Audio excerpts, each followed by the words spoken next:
Hello everybody, how are you? I am Naresh and your teacher here and will be teaching you a different question and their answers. So I welcome you on classrita.com where we'll be discussing questions. So let's get on the questions. So our today question is how can you move your QuickBooks Desktop company live file with all of your data to a new computer, create a portable files and restores it a new systems, export your company file to Excel from the old computers the company these files over to your new computers. Install QuickBooks on the new computers, back your company files on the old computer and restores the files to the new systems.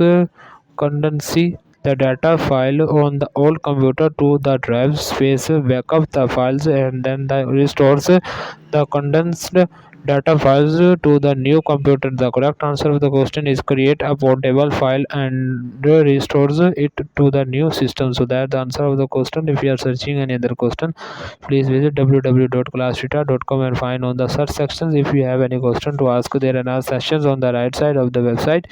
Fill the form and will be answering you as soon as I can. Thank you for watching this video. Please do not forget to like, share, subscribe our channel. Until next question, bye bye.